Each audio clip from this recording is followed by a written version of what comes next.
La enfermedad hepática crónica supone un gran reto terapéutico y sobre todo en las presentaciones clínicas como la encefalopatía hepática. Para dar continuidad a nuestra sesión académica, hablaremos un poco sobre la encefalopatía hepática desde una mirada al enfoque o el manejo terapéutico de estos pacientes. La ruta trazada entonces es hablar un poco de la definición, la clasificación, el tratamiento, su evidencia y unas conclusiones para finalizar el tema. Cuando hablamos entonces de definición, tenemos que tener en cuenta que la encefalopatía es definida como una disfunción cerebral causada por insuficiencia hepática o por un shunt portosistémico. El espectro de presentación de la encefalopatía va de anomalías neurológicas a anomalías psiquiátricas, y estas pueden ir desde alteraciones subclínicas hasta el coma. Hay que tener en cuenta además dentro de esta definición algunos conceptos que manejan en otras literaturas, como el concepto de transitorio y reversibilidad de esta presentación. Además, la encefalopatía está presente en el 70% de los pacientes con cirrosis e indica mal pronóstico con una tasa de supervivencia que puede llegar del 42 al 23%, proyectadas a 1 a 3 años respectivamente en los pacientes que la padecen. Como decíamos, el espectro de presentación puede ir desde solamente trastornos neuropsicológicos subclínicos hasta pacientes que presenten coma manifiesto. Si hablamos un poco sobre la patogénesis de la enfermedad para entender cómo estos factores pueden afectar y desarrollar la encefalopatía y sobre todo cuáles son las dianas terapéuticas, debemos tener en cuenta que los factores sistémicos incluyen la disfunción hepática, el shunt portosistémico, la malnutrición de los pacientes, el imbalance o el desequilibrio electrolítico y los factores precipitantes que veremos posteriormente. No olvidar también la importancia que ha tenido en los últimos años la disbiosis o la alteración de la microbiota intestinal. Todos estos factores van a traducirse en su desequilibrio en alteraciones que conducen a una inflamación crónica, estrés oxidativo, alteración del balance de los ácidos biliares del lactato, y una suma de esto conducirá al aumento de la amonemia. Estos factores llevarán a una permeabilidad de la barrera hematoencefálica, con lo que estos elementos dentro de los astrocitos causarán entonces alteración intracelular, edema cerebral y llevará a la disfunción neurológica correspondiente a la encefalopatía. Si hablamos de la clasificación de la enfermedad, debemos tener en cuenta cuatro formas de clasificarla, y la primera es según la enfermedad subyacente, donde encontraremos la tipo A, tipo B y tipo C, siendo la tipo A insuficiencia hepática aguda, la B secundaria a las derivaciones portosistémicas sin enfermedad hepática, y la tipo C es la directamente relacionada con la enfermedad hepática crónica e hipertensión portal. Si hablamos de la gravedad de las manifestaciones clínicas de la encefalopatía, tendremos la más reconocida de las escalas de estadificación, que es la West Haven, con grados desde 1 a 4. Pero también tenemos Sonic, que nos divide en tres categorías estos pacientes, como veremos a continuación.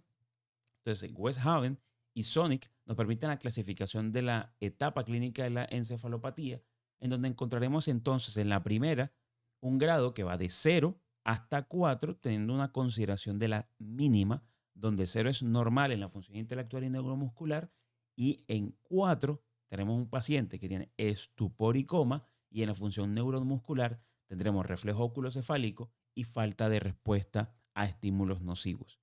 Pasando en estas clasificaciones, es muy importante definir la asteresis y la marcha táxica como uno de los cambios en la función neuromuscular que ya aplicaría para el grado 2, y que la somnolencia, como esa alteración del estado de conciencia, puede considerarse como un grado 3, que cambiará cuando damos el algoritmo de manejo este curso de la enfermedad. Y la clasificación SONIC, por su parte, tendremos entonces la valoración del estado mental, pruebas especiales y la esteresis como parte de esa evaluación, en donde en la primera parte, sin deterioro, no tenemos ninguna afectación de estas áreas evaluadas. En la encubierta tendremos afectado en algunos casos las pruebas especiales, y en las manifiestas tendremos una alteración tanto en el estado mental, en las pruebas y podemos tener asteresis presente en todos los casos y ausente en los casos de coma. Otra de las clasificaciones es la evolución temporal, considerando entonces la episódica recurrente, definida como 2 episodios en 6 meses, y la persistente, que son todos estos pacientes que a pesar del manejo no retornan al estado basal entre los episodios. Y por último, la clasificación según los factores precipitantes, en lo que simplemente tendremos la espontánea, en lo que no podemos relacionarlo directamente a un factor precipitante, y la secundaria, en donde precisamente encontramos una causa. Cuando ya vamos a la diagnóstico y la evaluación inicial de estos pacientes, está una recomendación de 2 pasos para la evaluación de ellos. Estos 2 pasos lo que nos permite es simplificar la forma de abordar al paciente, considerando primero si el paciente tiene la enfermedad hepática, cuál es el grado del Child-Pugh o el MEL score de este paciente y considerar los shunts portosistémicos que éste tenga. Cuando se miden los niveles de amonio, hay que tener en cuenta que no hay una relación directa entre la concentración de amonio y el nivel de profundidad de la encefalopatía hepática. Sin embargo, dado el valor predictivo negativo que este tiene, es necesario medir los niveles de amonio porque hasta el 90% de los pacientes con encefalopatía tendrán amonio elevado. Un segundo paso entonces, cuando tenemos estos pacientes identificados, es descartar rápidamente alteraciones neurológicas o psiquiátricas que puedan enmascarar la encefalopatía, dado por desequilibrio electrolítico, sobredosis de algunas drogas, enfermedades psiquiátricas o el consumo de alcohol. Luego que hacemos este abordaje inicial, tenemos que hacer la evaluación y el manejo temprano en el paciente, que si bien tenemos que tener en cuenta las características de alteración del estado de conciencia, la necesidad de hospitalización o cuidado intensivo, es muy importante tener en cuenta que para buscar los precipitantes debemos hacer estudios adicionales que incluyen hemograma, función hepática, función renal, electrolitos, los niveles de amonio, TSH, pero además de eso tenemos que tener en cuenta que los pacientes que tengan presentaciones súbitas o deterioro súbito de su estado de conciencia o alteraciones neurológicas súbitas, está indicado la orden de imágenes para estudio del sistema nervioso central. Ya si hablamos del tratamiento, tenemos que encontrar entonces los 3 objetivos principales del tratamiento en estos pacientes. Y el primero es la eliminación o corrección de los factores desencadenantes, la reducción de los niveles de amonio sérico y determinar o evitar los efectos tóxicos del amoníaco en el sistema nervioso central. Si bien reconocemos muchas dianas terapéuticas, incluyendo los receptores de GABA, el L-ornitina L-aspartato, el uso de diálisis extracorpórea con albúmina, principalmente el tratamiento estará basado en el manejo que hacemos en la fuente intestinal de amonio, teniendo en cuenta los medicamentos que tendrán que ver con la disminución de la concentración de esta a nivel intestinal. Por eso lo primero que hacemos es que cuando tenemos el diagnóstico de la encefalopatía hepática confirmada, luego que descartamos otros posibles diagnósticos, la primera medida es determinar cuál es el grado de profundidad o alteración que tiene el paciente. Si estamos en un grado 3 o 4 de West Haven, este paciente inmediatamente tiene que ser admitido a la unidad de cuidados intensivos para su monitorización, previamente controlado la vía aérea, la respiración y la circulación de este paciente. El tratamiento entonces estará dividido en 2 partes, uno general y uno específico. En el general lo que haremos es hacer el tratamiento directamente al manejo de la actividad o el factor precipitante, bien sea una infección, los diuréticos utilizados, sangrado intestinal, constipación, el alcohol, electrolitos o la malnutrición. Y en el tratamiento específico lo dividiremos entonces en tratamiento estándar, que incluye la lactulosa, la rifaximina y la embolización de los shunts portosistémicos si estos están presentes. Y una parte que no se consideraría estándar, sino que estará disponible, según la disponibilidad de los centros de atención, en donde ya encontramos los aminoácidos, el polietilenglicol, la LOLA o L-ornitina L-aspartato y la diálisis extracorpórea con albúmina. El primero entonces de la parte estándar es el manejo con la lactulosa, un laxante osmótico, conocido entonces la lactulosa como uno de los más populares, que lo que provoca es aumento del tránsito intestinal, con esto un cambio en la microbiota y disminución de las bacterias que producen amonio y también un barrio del amonio intraluminal, con dosis de 15 a 20 mililitros cada 12 horas hasta obtener unas deposiciones blandas de 2 a 3 deposiciones. Sin embargo, se puede utilizar incluso 15 a 20 mililitros cada 2 horas hasta encontrar las primeras 2 deposiciones.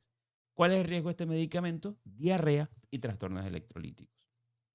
Cuando hacemos una revisión sistemática de manejo con la lactulosa, encontramos en una revisión de Cochrane que necesitamos 4 pacientes para encontrar una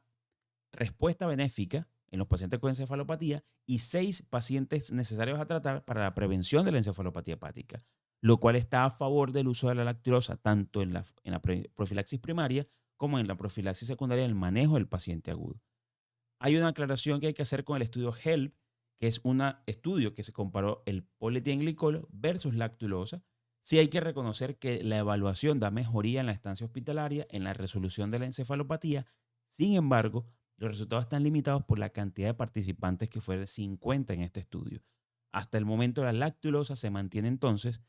como la primer medida del tratamiento estándar.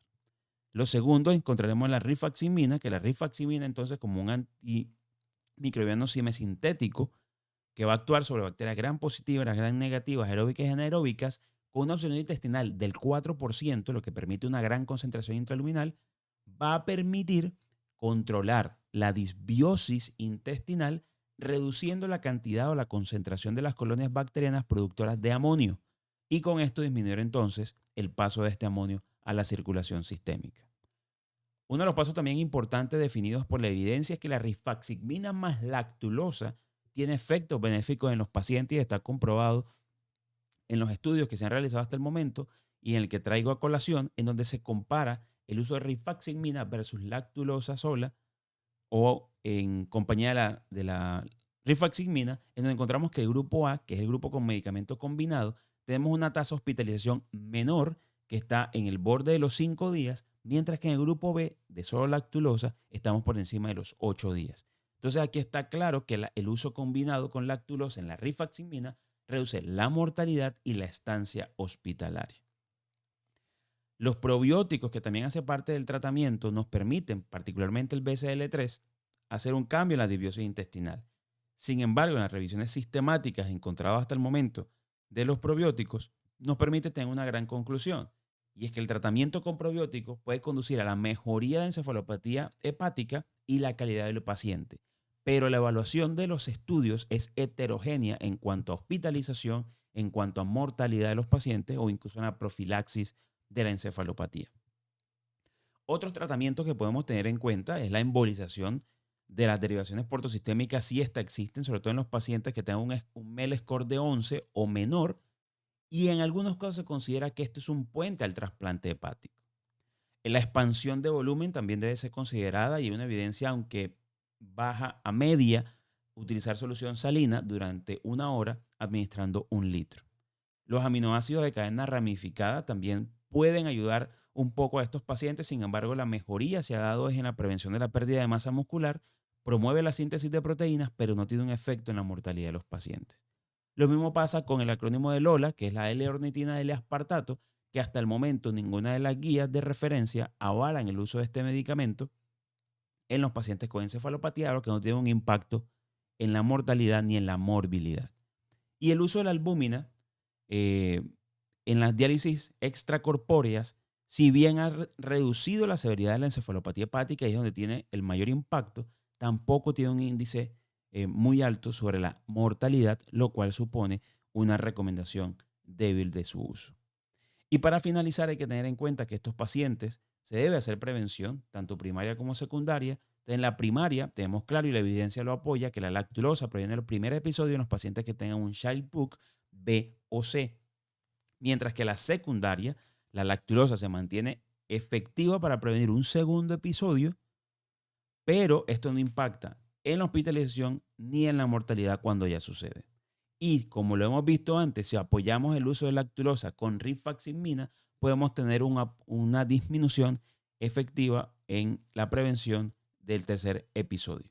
Los probióticos, como mencioné, como el BCL número 3, estará indicado y tiene una evidencia hacia la mejoría de la calidad de vida del paciente, pero no necesariamente en el impacto de la prevención de la encefalopatía hepática. Entonces podemos llegar a una gran conclusión, y es que la detección de los grados de encefalopatía hepática permite identificar los pacientes susceptibles de inicio de manejo profiláctico primario o secundario para evitar la recurrencia de episodios y así evitar la rápida progresión del daño neurocognitivo de los pacientes con enfermedad hepática crónica. Muchas gracias.